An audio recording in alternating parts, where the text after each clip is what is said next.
Está comenzando Biblia Fácil. Gracias por acompañarnos en este estudio de la Biblia. Toma allí tu Biblia en mano porque hoy una vez más vamos a abrir y encontrar una revelación de esperanza para nuestra vida. Pero sobre todo, nuestra intención es descubrir en el libro de Apocalipsis a Jesús en cada capítulo. Bienvenido, gracias por acompañarnos. Estoy aquí junto a mis amigos con quienes compartimos esta temporada.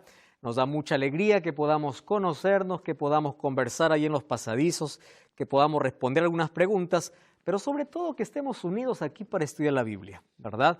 De diferentes países hemos dedicado este tiempo para algo que realmente va a ser recompensado y es de beneficio y bendición para nosotros. Es el hecho de poder abrir la Biblia para poder fortalecer nuestra relación con Dios y para comprender la voluntad que Dios tiene para nuestra vida, basado en su palabra. Hoy vamos a hablar sobre un tema interesante, los 144,000 sellados y la gran multitud. ¿Saben ustedes que existen diversas posiciones para algunos temas del libro de Apocalipsis? Esta, por ejemplo, tiene diversas posiciones, como las 7 trompetas, que vamos a ver después, la ramera que está en el desierto, como lo veremos también en los próximos capítulos. Hay diversas interpretaciones.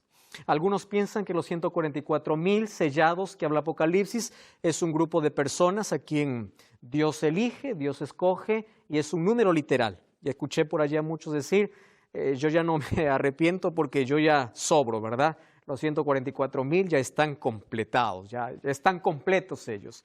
Hay otro grupo de personas que dice que son judíos arrepentidos, que en el tiempo del fin ellos proclamarán el Evangelio. Otro grupo de personas dice que este es un número simbólico y representa al pueblo de Dios a través de toda la historia.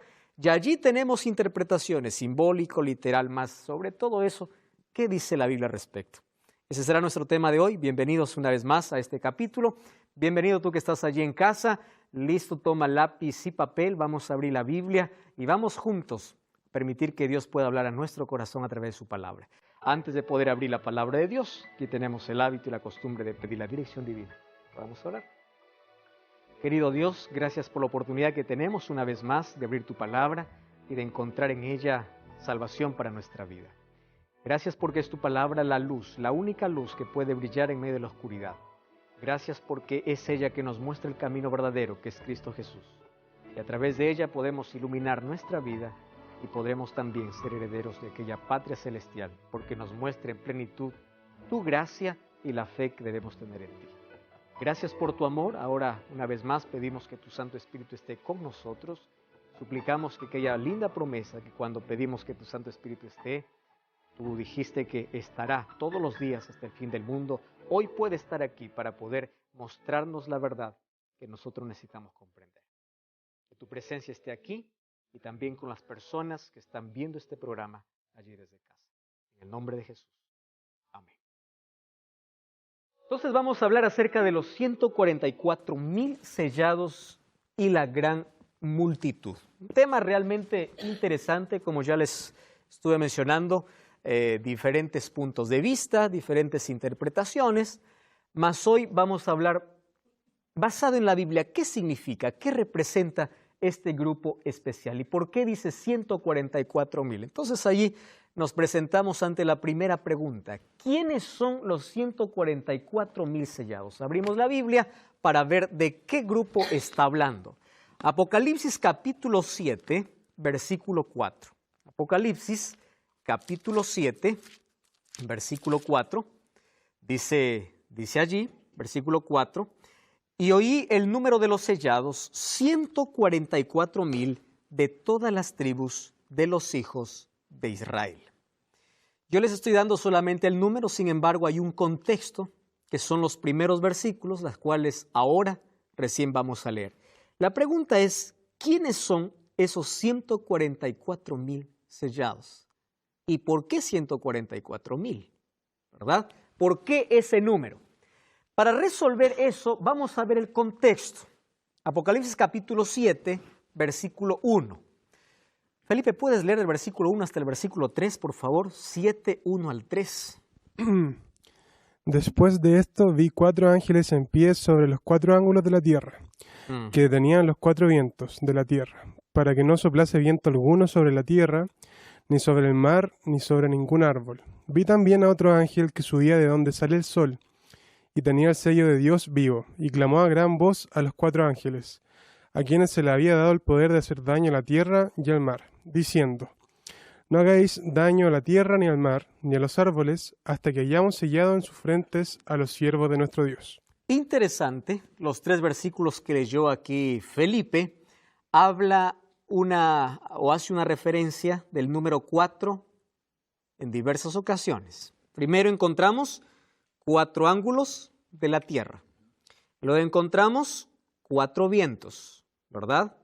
Y luego encontramos a alguien que clama a gran voz a 4 ángeles. Entonces encontramos 4 ángulos, 4 vientos y 4 ángeles. En ese contexto, este ángel que le dice: no suelten los 4 vientos porque hay algo que necesitamos hacer. Recuerdan ustedes que hasta aquí estamos viendo en manera progresiva los acontecimientos que ocurrieron, que ocurren y aquellos que ocurrirán en el tiempo del fin. Y aquí habla de 144,000 sellados. Solo que estos son sellados en un momento especial, cuando los 4 ángeles están a punto de poder soltar los 4 vientos. Ángel no solamente se refiere a un ser divino en la Biblia, también pueden ser mensajeros. Pero en este contexto son 4 ángeles, 4 seres divinos. Cuando se habla de los 4 ángulos de la tierra, está hablando de la totalidad de la tierra. Aquí estaríamos hablando prácticamente de los 4 puntos cardinales, ¿verdad? De la totalidad de la tierra, los 4 ángulos de la tierra, que le dice, ellos están deteniendo los 4 vientos. Entonces, nosotros tenemos que comprender qué cosa es vientos en profecía. Si 4 ángulos significa la totalidad, 4 vientos, ¿qué significa en profecía? Entonces vamos al libro de Jeremías capítulo 14 o capítulo 4, versículo 11 hasta el versículo 13. Allí dice: en aquel tiempo se les dirá a este pueblo y a Jerusalén: desde las estériles lomas del desierto sopla un viento abrasador en dirección a la capital de mi pueblo. Y allí dice: no es un viento que sirve para aventar ni para limpiar trigo, es decir, no está hablando de un viento literal, sino este viento que haré venir es demasiado fuerte para eso, porque yo mismo dictaré sentencia contra ellos. Y miren la relación que hace entre vientos y ahora lo que viene. Mírenlo avanzar como las nubes, sus carros de guerra parecen un huracán, sus caballos son más veloces que las águilas, y dice: ay de nosotros, estamos perdidos. ¿A qué se refiere entonces con 4 vientos? Está hablando de conflictos, ¿verdad? Allí está viendo carros que parecen un huracán, caballos veloces como las águilas, y aquí está hablando de conflictos sociales, conflictos militares. Entonces aquí dice: los 4 ángeles están deteniendo que esos conflictos puedan acabar con toda la humanidad, pero están deteniendo hasta que los siervos de Dios hayan sido sellados. Entonces allí viene el primer versículo que nosotros leímos. Y oí el número de los sellados, que era 144,000, aquellos que tenían el sello de Dios. ¿Quiénes son estos 144,000? Bueno, la primera característica es simple, ¿verdad? Tienen el sello de Dios. Esa es la primera característica. Los 144,000 tienen el sello de Dios, porque dice que fueron sellados y el número de los sellados fueron 144,000. En sí este grupo tiene 3 características. Vamos a ir analizando una a una. La primera es que ellos tienen el sello de Dios.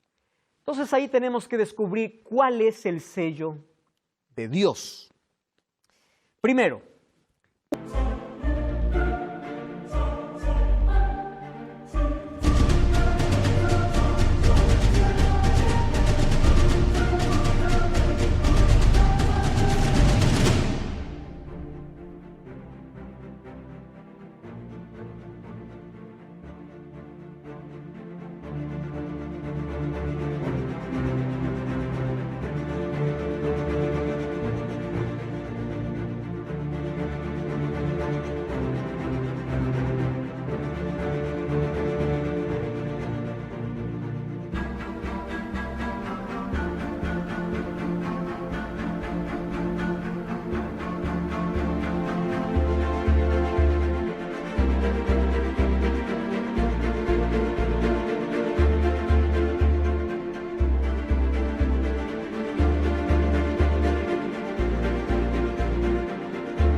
sello en el Antiguo Testamento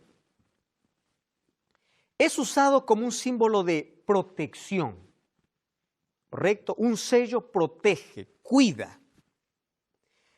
Nosotros vemos, por ejemplo, cuando Dios libertó al pueblo de Israel de la esclavitud de Egipto, allí Dios, en el último día o la última noche, que iban a pasar como esclavos, porque después iban a ser libres por el brazo poderoso de Dios, les da una orden. ¿Recuerdan ustedes? La orden era de que ellos puedan sacrificar un cordero.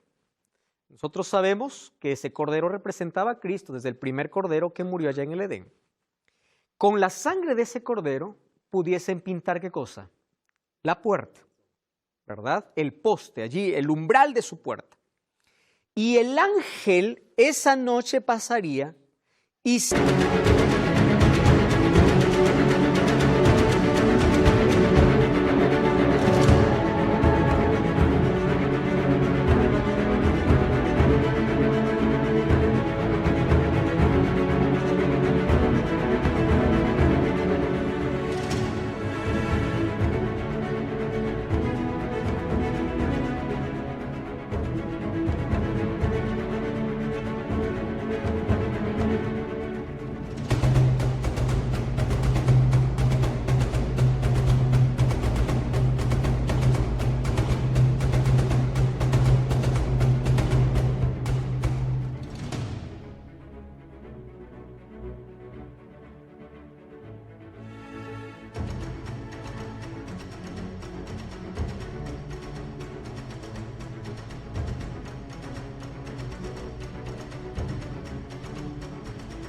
si veía la sangre en la puerta, no tocaría los primogénitos de esa casa. Eso lo encontramos en el libro de Éxodo, el capítulo 12. Ahora, es impresionante que es allí donde se establece la Pascua, ¿verdad? Pascua viene del término hebreo Peshá. Peshá significa pasar por alto. ¿Qué cosa hacía que el ángel pueda pasar por alto las casas? La sangre. Ahora, desde Génesis hasta el Apocalipsis, el ser humano ha sido libre por Dios y salvo por Dios solamente por la gracia de Dios. Presten atención. Cuando Efesios capítulo 2 habla de que el ser humano es salvo por fe y gracia, nunca el pueblo de Dios ha sido salvo de una manera en un lado y de otra manera en otro lado. En toda la historia el ser humano ha sido salvo por gracia y por fe. Ahora les explico cómo funciona aquí la fe y la gracia. La gracia es que la sangre les protegía. ¿Qué cosa tenían que hacer ellos para librarse de la muerte? Colocar la sangre. El hecho de matar un cordero, ¿qué cosa era? Fe. Porque yo puedo decir, ¿por qué la sangre de un cordero? Yo puedo colocar la sangre de una gallina, ¿verdad? Puedo colocar la sangre de cualquier otra cosa. ¿Por qué de un cordero? Solo que las órdenes de Dios son claras, ¿verdad? Son claras. Un cordero, la sangre de un cordero. Ahora, fíjense aquí. Fe me lleva a obedecer las instrucciones que Dios tiene para mí. Es decir, pregunto aquí, ¿qué me salva? ¿La obediencia o la gracia? La gracia.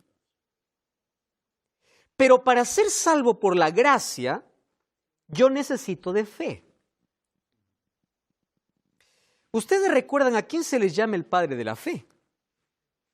Abraham, ¿verdad? Amigo de Dios, me encantan esos dos títulos, ¿verdad? Amigo de Dios y padre de la fe. Padre de la fe. ¿Qué hizo Abraham para ser padre de la fe? Aparte de que caminó con Dios, aparte de que experimentó la gracia de Dios. Cuando vemos Hebreos capítulo 11, allí en la galería de los hombres de fe, todos aquellos hombres aparecen allí no por sus grandes méritos o hazañas, sino porque Dios actuó en ellos. Es su gracia. Solo que la obediencia les tornó, ¿qué cosa? En hombres de fe. Dame tu hijo, te doy mi hijo. Haz esto. Caín, ¿por qué se le contó por fe? Porque presentó lo que tenía que presentar como ofrenda. Abel. ¿Y por qué Caín no? Porque Abel presentó algo que no se le había pedido. Él quiso dar lo mejor de sí. Dios no pidió eso. Es decir, cuando hablo de fe, no se trata de que yo dé lo que yo quiero, sino lo que Dios me pide. ¿Se comprende ese asunto? Ahora, fíjense, el sello de Dios para los israelitas era esa sangre, es la sangre del cordero. Es decir, ese sello les protegía. Eso era símbolo de protección para ellos. Ahora, Ezequiel capítulo 9 encontramos, hay otros ejemplos también cuando habla de sello en la Biblia.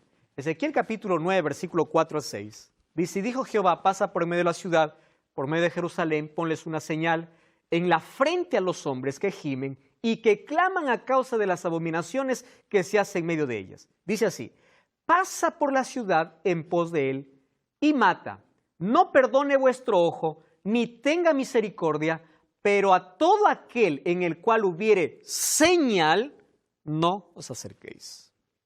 El sello está entonces ahora ligado a una señal. ¿Cuál era la señal para el pueblo de Israel? La sangre allí en la pared. ¿Cuál era la señal? Aquí no dice, ¿verdad? ¿Cuál fue la señal literal? Pero dice, mata a todo aquel que no tenga esa señal o ese sello. Correcto. ¿Por qué eran salvos ellos? Por la gracia de Dios. Pero ellos, ¿qué cosa tenían que tener? La señal o sello. Muy bien. Ahora entonces, ¿cuál es el sello de Dios? Interesante, porque los 144,000, ¿qué cosa tienen? El sello de Dios. La Biblia en el Nuevo Testamento encontramos muchas referencias hablando de un sello específico y especial que todos los hijos de Dios tienen. ¿Cuál es ese sello? Solamente tomando un texto, Efesios capítulo 4, versículo 30, dice así, no contristéis al Espíritu Santo de Dios, con el cual fuisteis sellados, ¿para qué día? Para el día de la redención. Presten atención ahora. Eso significa que cuando una persona acepta a Cristo, recibe la garantía. Pero esa garantía demanda de que yo todos los días debo buscar a Dios, ¿verdad? No es que yo recibo el Espíritu Santo en un momento y ya, ahí se acabó y soy salvo para siempre. Nosotros ya vimos en los programas anteriores que el hecho de que tengas un encuentro con Dios no te garantiza de que en el final tú estés al lado de Dios para siempre, porque tú puedes perderte en el camino. Bueno, el sello de Dios es la garantía de todo hijo de Dios. Cuando uno acepta a Dios, uno se arrepiente no porque el ser humano produce arrepentimiento, sino porque el Espíritu Santo nos convence del pecado. Jesús mencionó de que el Espíritu Santo, una de las tareas que haría era convencer de pecado. No es que yo busqué a Dios, es que Dios me buscó y el Espíritu Santo me trajo a Dios. Y soy sellado por medio del Espíritu Santo. Ahora, ¿cuál es la evidencia de que el Espíritu Santo vive en mí? Hay algunos que dicen, pues la evidencia es hablar lenguas, ¿verdad? La evidencia es alguna demostración, algún fenómeno, alguna cosa. Si voy a Efesios capítulo 5, el capítulo 5, voy a encontrar que las evidencias del Espíritu Santo es que en mi corazón haya amor, gozo, paz, paciencia, benignidad, bondad, fe, mansedumbre, templanza. Contra tales cosas, dice, no hay ley. Porque la evidencia del Espíritu Santo en mi vida me coloca en esta palabra, en armonía con Dios. ¿Correcto? Yo no puedo decir, tengo al Espíritu Santo cuando mi vida no está en armonía con Dios. Ahora la pregunta es, ¿cómo mi vida está en armonía con Dios? Cuando yo soy obediente.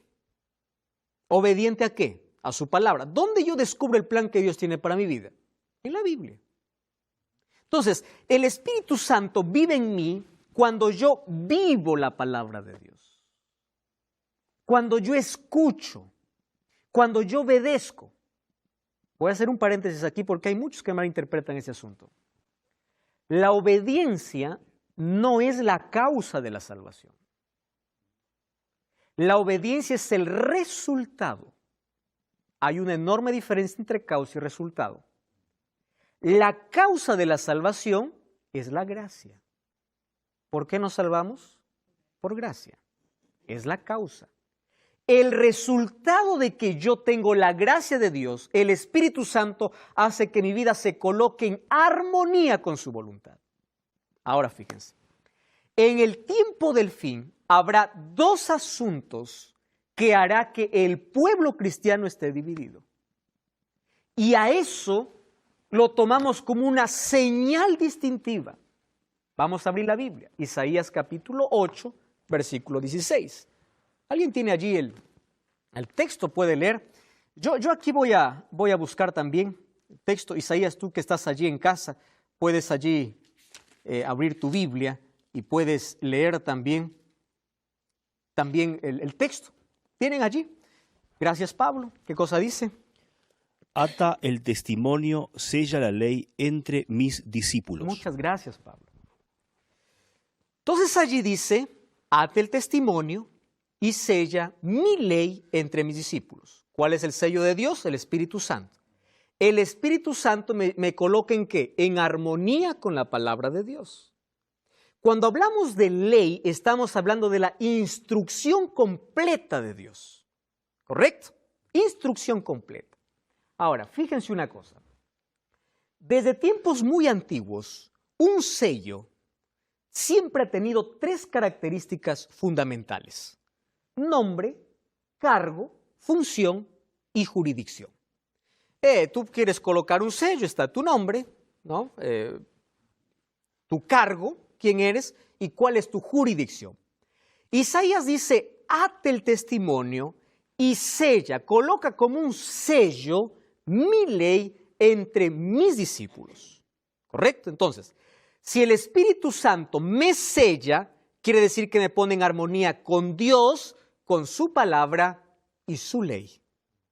¿Correcto? Porque su ley está dentro de su palabra. Muy bien.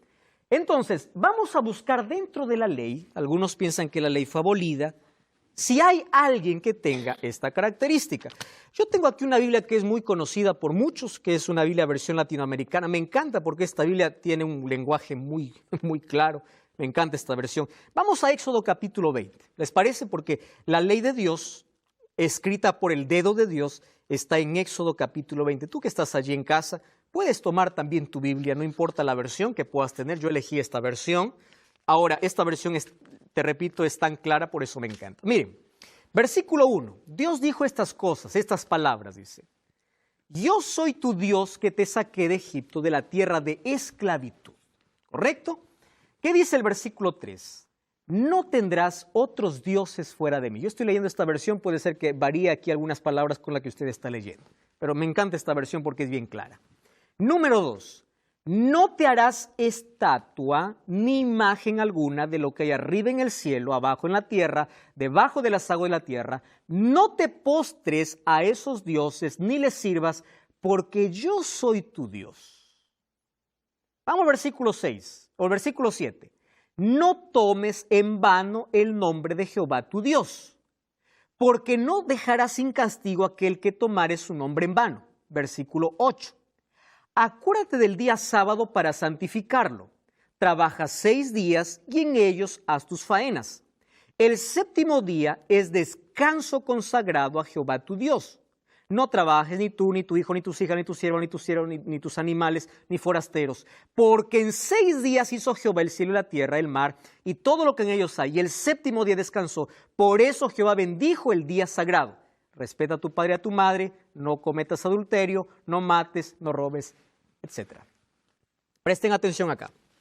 Yo tengo esta Biblia, pero también tengo aquí en mi mano un libro que ustedes conocen perfectamente, y es el libro Catecismo, ¿correcto? Cuando esto yo voy a mostrar en otro programa, más si usted tiene un catecismo allí en casa, yo quiero que revise el capítulo donde dice los 10 mandamientos. Yo lo voy a revisar aquí en el próximo programa, ahora no. Pero allí usted se va a dar cuenta que el catecismo muestra 2 tablas diferentes. La primera como está en Éxodo y la otra como la iglesia cree que es. ¿Sabe qué cosa es lo que me sorprende? Es un asunto. Y yo quiero esto hablarlo con todo mi corazón y con tanta sinceridad, tanta tristeza al mismo tiempo. La gente no está en contra de la ley de Dios. Eso es mentira cuando alguien dice yo no creo en la ley de Dios, que la ley de Dios fue destruida. Eso no es verdad. Porque si la ley de Dios fuese destruida, entonces matar, robar, adulterar es permitido, porque eso es la ley de Dios. Presten atención aquí. El problema nunca ha sido la ley. ¿Saben qué ha sido el problema? 2 mandamientos que tienen que ver con adoración. Si ustedes revisan cómo la ley de Dios fue cambiada y cómo es enseñada, 2 mandamientos son quitados de Éxodo capítulo 20. ¿Saben cuáles son? El segundo y el cuarto. ¿De qué habla el segundo mandamiento? No te harás imágenes. ¿Y de qué habla el cuarto mandamiento? Guarda el día sábado. Presten atención aquí. Los 2 mandamientos hablan de adoración. No te hagas imágenes, no adores otro Dios. Guarda el sábado porque Dios levantó en la creación el sábado como un monumento para ser observado. ¿Correcto? Los 2 tienen que ver. Entonces, el ataque no es a la ley. No, la ley no existe, la ley fue clavada. Pablo dice, el fin de la ley es Cristo. Claro, la finalidad de la ley era Cristo. A Colosenses 2:16 dice que ya no sirven ni más sábados, ni más lunas nuevas, ni nada. Eso todo fue abolido. Veamos el contexto en el cual escribió Pablo. ¿Y a quién estaba escribiendo Pablo? El asunto no era la ley, el asunto era el sábado. Entonces, de toda la ley, hay un mandamiento que no solo es discutido, sino es olvidado. Si ustedes leen Éxodo capítulo 20, el único mandamiento con el cual comienza acuérdate es el cuarto. No existe otro que diga acuérdate. ¿Por qué? Porque Dios sabía que la humanidad con el tiempo iba a olvidar, iba a reemplazar este mandamiento, colocando otro monumento encima de aquel que Él ya levantó en la creación. ¿Dónde fue levantado? Allí en el jardín del Edén. El monumento de la creación. Jesús, cuando vino a la tierra, murió y descansó el sábado, levantó el monumento de la redención. Creación y redención.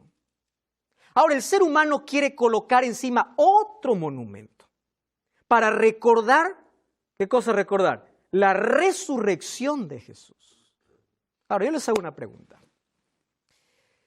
Dios, no voy a hablar en términos como a nosotros nos gustaría pensar. Dios se deleita en que una persona le recuerde desobedeciéndole. Su palabra es tan clara. Yo leí la Biblia, les comenté a algunos de ustedes varias veces desde niño. Yo encontré 104 versículos hablando del único monumento que tiene Dios. Único. Ahora, si nosotros revisamos el sábado tiene 3 características. Primero, nombre, yo soy tu Dios. Cargo, creador. Jurisdicción del cielo y la tierra. Ahora, termino con este texto en la primera parte. Ezequiel 20:20 dice, santifiquen mis sábados y sean por señal entre mí y vosotros para que sepáis que yo soy Jehová, vuestro Dios. Que hay una señal específica dentro de la ley de Dios y es el mandamiento olvidado y es el día sábado. Hay algunas personas que interpretan de la siguiente manera. Dice, ustedes predican el sábado porque creen que el sábado salva. Solo somos salvos por gracia. Lo voy a repetir una vez más, porque alguien todavía queda con confusión por allí. La salvación es por gracia. La obediencia no es la causa, es el resultado. Cuando Dios coloca su espíritu en mí, me lleva a vivir en armonía con su palabra. Me lleva a ser obediente a su palabra. Luego nosotros vamos a ver cómo es que llega el otro día a la historia del cristianismo. Y allí Pablo tiene una pregunta interesante que luego vamos a responder. Ahora fíjense, aquí Dios dice a su pueblo y dice, santifica mis sábados y sean por señal entre mí y vosotros. No está colocando ya ahora toda la ley, sino un día. Ahora, vamos a abrir la Biblia, ¿parece? El libro de Mateo capítulo 5, versículo 17 es un texto muy conocido. Cuando dice, no piense, Jesús está diciendo que yo vine para anular la ley. Cuando habla de la ley está hablando de todo el testimonio del Antiguo Testamento, de la Torá específicamente, o los profetas, no he venido para anularlos, sino para cumplirlos. Les aseguro que mientras existe el cielo y la tierra, ni una jota, ni una letra, ni una tilde de la ley desaparecerá hasta que todo se haya cumplido. Vamos a Santiago capítulo 2. ¿Les parece? Santiago está en el Nuevo Testamento. Santiago capítulo 2, versículo 10. A mí me encanta el libro de Santiago. Es un libro muy claro para poder comprender de una manera tan simple. Santiago capítulo 2, versículo 10. ¿Está bien? Santiago 2:10 dice así: cualquiera que guarde toda la ley, pero ofende en un punto, se hace culpable de todos. Bueno, pero aquí uno puede decir, bueno, aquí está hablando de la ley en general, está hablando de toda la instrucción. Lea el versículo 11. Porque el que dijo no cometas adulterio, también ha dicho no matarás. Ahora yo les hago la pregunta, ¿a qué ley está haciendo referencia Santiago? A la ley de Dios. Está tomando literalmente esa ley. Ahora dice, si tú no cometes adulterio pero matas, te has hecho transgresión de la ley. Versículo 12. Así hablad y así haced, como los que habéis de ser juzgados por la ley. ¿Qué cosa dice? De la libertad. ¿Quién te dijo que la ley es esclavitud? La ley es un cerco protector. Protege tu familia y protege tu relación con Dios. Los 4 primeros mandamientos demuestran tu amor a Dios. Por eso Jesús dijo, la ley se divide en 2. Amor a Dios y amor al prójimo. Porque los 4 habla de mi relación con Dios, mi amor a Dios. Y los otros 6, protege mi familia. No cometerás adulterio, honra a tu padre y a tu madre. Protege las relaciones. Entonces, somos salvos por gracia, pero juzgados por la ley. Qué interesante lo que está diciendo aquí la Biblia. Ahora, si nosotros vamos a Romanos 3:31, allí Pablo es claro. Vamos a leer, ¿les parece? Romanos capítulo 3, versículo 31. Pablo habla mucho acerca de la ley. Romanos capítulo 3, versículo 31. Él dice así, miren. Luego pues, por la fe invalidamos la ley, y él dice, de ninguna manera, ni siquiera se hable. Más bien estamos confirmando. ¿Pablo está hablando de una salvación por ley? No, de ninguna manera. ¿De qué está hablando? De fe.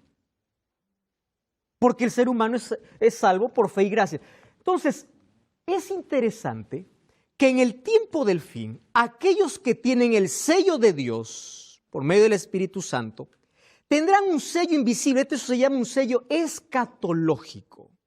¿Por qué? Presten atención. Porque hay un solo punto que divide en este mundo a los cristianos, y es el día de adoración.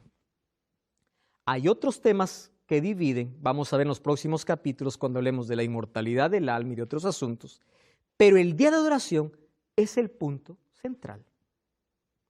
Existe solo 2 días, ¿verdad? Sábado y domingo. Ahora, si un sello era la señal de libramiento o protección, significa que Dios colocará un sello en aquellos que guardan sus mandamientos, reverencian su ley y rehúsan aceptar la señal de la bestia y su imagen. Este tema va a estar interesante, lo vamos a ver en los próximos capítulos. Porque en contraposición al sello, ¿qué cosa está? La marca. Primero revisemos el sello, luego vamos a ver la marca en los próximos capítulos. Miren, yo tengo ese libro, es muy interesante, lo tengo aquí. Este libro es escrito por el doctor Samuel Bacchiocchi. Si ustedes leen aquí en la parte final, dice que esta es una tesis doctoral, ¿correcto? Samuel Bacchiocchi hizo su doctorado en la Universidad Pontífice Gregoriana, en la Pontífice Universidad Gregoriana. Esta tesis fue presentada en el año de 1975, publicado como libro en el año de 1977. Aquí en este libro, bueno, él lo convirtió en libro su tesis, es una tesis doctoral, ¿correcto? Él lo hizo en Roma. En esa tesis lleva el imprimatur del Vaticano. Quiere decir que esta tesis fue aprobada por el Vaticano, ¿correcto? Para que le puedan dar el grado de doctor, tuvo que ser aprobado. ¿De qué hizo su tesis Samuel Bacchiocchi? Esta es una de las evidencias más cercanas que tenemos, aunque ya tiene algunos años. Toda esta tesis se basó en la historia, él hizo una investigación en cómo el domingo ingresó a ser día de adoración dentro de la iglesia cristiana, pero no dada por Dios. Entonces aquí presenta todos los documentos desde la iglesia primitiva, haciendo un recorrido a través de toda la historia de la iglesia. ¿Y saben qué dijo el Vaticano? Es verdad, nosotros aceptamos el día domingo, no dice la Biblia, pero nosotros lo aceptamos. ¿Por qué? Entonces yo tengo aquí otro libro interesante llamado Dies Domini. Es un libro que ustedes pueden ver en cualquier librería. Lo escribió Juan Pablo II, estableciendo las bases de por qué se guarda el día domingo. Y saben, es interesante que lo que él coloca aquí presenta un solo sustento. ¿Cuál es? Guardamos el domingo porque ese día resucitó Jesús. ¿Correcto? ¿Es bíblico? No es bíblico, pero resucitó. Dios lo puso en su palabra, no está en su palabra, pero lo guardamos. Bueno, no voy a hablar de esa historia porque eso lo vamos a hablar un poco después. Ahora, fíjense una cosa. Si aquí en esta tesis doctoral que fue aprobada, donde el domingo ingresó al pueblo o a la iglesia cristiana, no como una orden divina, sino como una tradición humana, y aquí él dice que la única razón por la que se guarda el domingo es la resurrección de Cristo, yo tengo dos respuestas. Vamos a la Biblia, ¿les parece? ¿Es bonito que nosotros podamos tener un monumento de la resurrección o no? Claro, porque celebra la victoria del cristiano. Vamos a Romanos capítulo 6. Romanos capítulo 6. Versículo 1 al 4. ¿Qué pues diremos? ¿Perseveraremos en el pecado para que la gracia abunde? De ninguna manera. Versículo 3. ¿No sabéis que todos los que hemos sido bautizados en Cristo Jesús, hemos sido bautizados en su muerte, porque somos sepultados juntamente con él para muerte por el bautismo, a fin de que como Cristo resucitó de los muertos por la gloria, así andemos en vida nueva? Si hay un símbolo que habla acerca de la resurrección de Cristo y que celebramos los cristianos, ¿cuál es? El bautismo. ¿Qué ceremonia nos recuerda la muerte de Cristo? La cena del Señor. ¿Se acuerdan que Jesús estaba reunido con sus discípulos y les dijo así? Cada vez que ustedes coman y beban de este fruto de vino o coman de este pan, van a anunciar la muerte de Jesús hasta que Él venga. Entonces, Dios ya colocó un monumento. Si el ser humano quiere colocar un monumento encima, está yendo contra la autoridad de Dios. ¿Recuerdan que un grupo de tradiciones fueron infiltradas dentro de la iglesia? Y dentro de ellas se infiltró esta. Ahora, fíjense una cosa interesante. En el tiempo final, el pueblo entonces que adora a Dios está dividido en dos grupos. Alguien que quiere ser leal no a una iglesia, ojo con lo que voy a hablar, porque una placa no salva, queridos. Una iglesia no salva. Somos salvos por fe y gracia. Sino que si nosotros queremos ser leales a la palabra de Dios, tenemos que seguir lo que Dios tiene en su palabra. Esto se convierte en una señal o en un sello distintivo. Ya les mostré aquí lo que dice el Papa Juan Pablo II en el libro Dies Domini, ¿verdad? Diciendo que el único sustento es la resurrección de Cristo. Sin embargo, Dios ya colocó un monumento para su creación, para su muerte y para su resurrección. Nosotros no tenemos que colocar nada encima de ello. Muy pronto, desde ahora está dividido, pero muy pronto el cristianismo será solamente dos grupos. Ustedes saben que hoy estamos a grandes pasos de un ecumenismo religioso. ¿Qué cosa es ecumenismo? La unión de las iglesias. Tenemos tantas cosas en común, solo nos cambia el nombre y la placa. Entonces, muy pronto, esto solamente se dividirá en dos grupos, 2 días de adoración. Ojo, el sábado no salva, quien salva es Cristo. Pero el sábado se constituye ahora en un sello visible, en una señal de obediencia de aquellos que tienen el Espíritu Santo y de aquellos que viven en armonía con la voluntad de Dios, no con lo que alguien pueda suponer. Entonces, los 144,000 son personas selladas con el sello de Dios. Y número 2, miren, Apocalipsis capítulo 7, versículo 13 y versículo 14, dice así, 7, 13 y 14. Entonces, uno de los ancianos me habló diciendo, estos están vestidos de ropas blancas. ¿Quiénes son y de dónde han venido? Yo les dije, Señor, tú lo sabes. Él me dijo, estos son los que han salido de la gran tribulación. ¿De qué momento está hablando? Cuando se cierra el tiempo de gracia en el cielo, las 7 plagas caerán sobre la tierra, un tema que veremos a futuro. Y habrá tribulación no solamente para los malvados, sino también para el pueblo de Dios. Un tiempo de angustia, como lo menciona Daniel capítulo 12, versículo 1. En aquel tiempo se levantará Miguel. Cuando Cristo termine su obra de intercesión, dice, el gran príncipe que está por la parte de los hijos de tu pueblo será un tiempo de angustia, cual nunca hubo desde que existen las naciones hasta entonces. En ese tiempo, tu pueblo será librado. Aquellos que están escritos su nombre en el libro de la vida. Ahora, esa gran tribulación significa que los casos están decididos. Apocalipsis 22:12 dice, el justo sigue siendo justo, el santo sigue siendo santo. Es decir, se acabó la oportunidad para todos. Jeremías capítulo 30, versículos 5 al 7, habla acerca de la angustia de Jacob. Una angustia mental. Jacob, cuando supo que Esaú estaba viniendo, él tenía miedo perder su vida. Número 2, el temor que él tenía era por si su hermano le habría perdonado o no.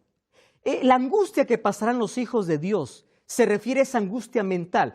Pérdidas materiales, ellos están escondidos porque nuevamente vendrá opresión, así como hubo en el pasado para el tiempo final, por ser fieles a Dios.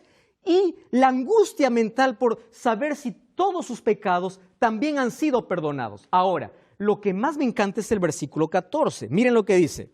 Y yo le dije, Señor, tú lo sabes, estos son los que han salido de la gran tribulación y han lavado sus ropas, ¿en dónde dice?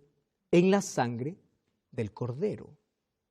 Entonces, la salvación es por gracia divina.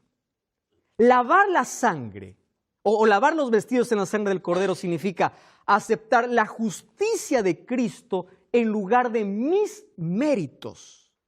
Lavar la sangre significa, versículo 1 Juan 1:7 dice, si andamos en la luz como Él está en la luz, tenemos comunión unos con otros y la sangre de Cristo nos limpia de todo pecado. Aceptar aquella gracia divina. Ahora termino con esto y de ahí voy a dar pase. 144,000 entonces, ¿quiénes son? Tienen 3 características. Número 1, tienen el sello de Dios. Número 2, pasan por la grande tribulación. Y número 3, han lavado sus ropas en la sangre del Cordero. Son salvos no por mérito, sino por la gracia de Dios. Ahora, 144,000 tiene un significado simbólico. No es que hay 144,000 que van a estar en el cielo. ¿De dónde sale ese número? ¿Cuántas tribus fueron el pueblo de Israel? 12. ¿Cuántos apóstoles? 12. Muy bien, 12 por 12. ¿Y de dónde sale el 1000? Cuando el pueblo de Israel salía para la batalla, salía en grupos de 1000. Por eso ahí decía, vienen de millares en millares. Es decir, cada grupo conformaba 1000. Este grupo es aquel pueblo en el tiempo del fin. No estoy hablando de iglesia, estoy hablando de pueblo. Fiel a Dios, que su vida esté en armonía con Dios. Y este grupo, ¿qué cosa está? Preparado para la batalla. ¿Qué batalla?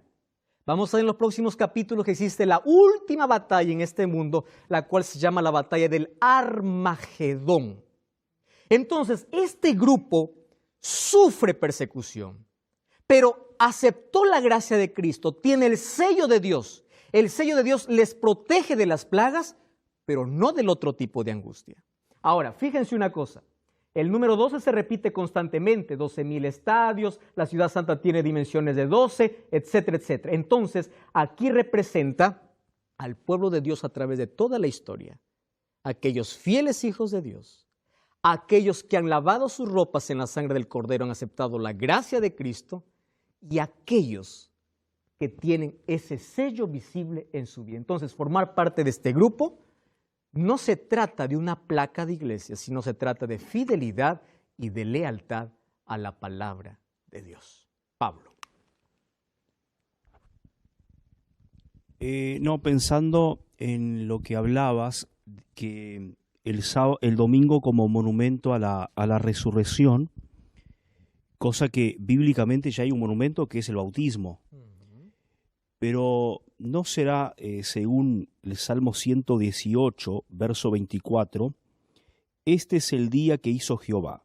Nos gozaremos y nos alegraremos en él, en ese día. Y si uno lee el contexto de este Salmo, por ejemplo 22, dice, la piedra que desecharon los edificadores ha venido a ser la cabeza del ángulo. De parte de Jehová es esto, y es cosa maravillosa a nuestros ojos. Y eso uno conecta, por ejemplo, con Hechos 4:11, uno va a ver que en qué momento Cristo se constituye en la piedra principal del ángulo. Y es cuando Él resucita. Entonces, el domingo, más que un emblema a la resurrección, sería un emblema cuando Él se constituye en esa principal piedra del ángulo. Excelente. Más la Biblia no muestra ninguna evidencia con que el domingo sea un día de adoración. Cuando habla de este día, este es el día que hizo el Señor. Cuando habla de día, está hablando de por lo menos tres conceptos. Es el día de salvación. En el contexto está hablando del día de la resurrección, que es la victoria sobre el pecado, mas no un día de adoración. Entonces, bíblicamente tenemos 104 textos que hablan de un día de adoración. Y nosotros en el primer capítulo vemos que la Biblia menciona 7 veces el domingo en el Nuevo Testamento. No es que no menciona, pero las 7 veces menciona como día de reunión o como primer día de la semana, mas no como un día de adoración. Ahora, ¿quiénes son la gran multitud?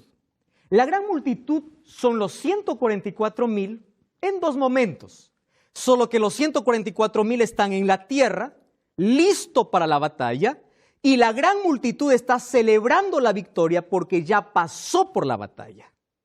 Miren, es interesante, allí en el capítulo 7, allí cuando habla en el versículo 9, después de esto miré y vi una gran multitud. En los primeros versículos dice, escuché que eran 144,000. Ahora vi una gran multitud. No se podían contar naciones, tribus, lenguas. Estaban delante del trono, en la presencia de Dios y del Cordero, vestidos de ropas blancas y con palmas en sus manos. Clamaban a Dios diciendo, la salvación pertenece a nuestro Dios, el que está sentado en el trono y al Cordero. Y todos los que estaban allí al pie del trono, y los ancianos y los seres vivientes, se postraron diciendo, la bendición y la gloria, la sabiduría, la acción de gracia, la honra, el poder, la fortaleza, sean para nuestro Dios por los siglos de los siglos. Mientras unos están preparados para la batalla, en la gran multitud dice, ya vencimos.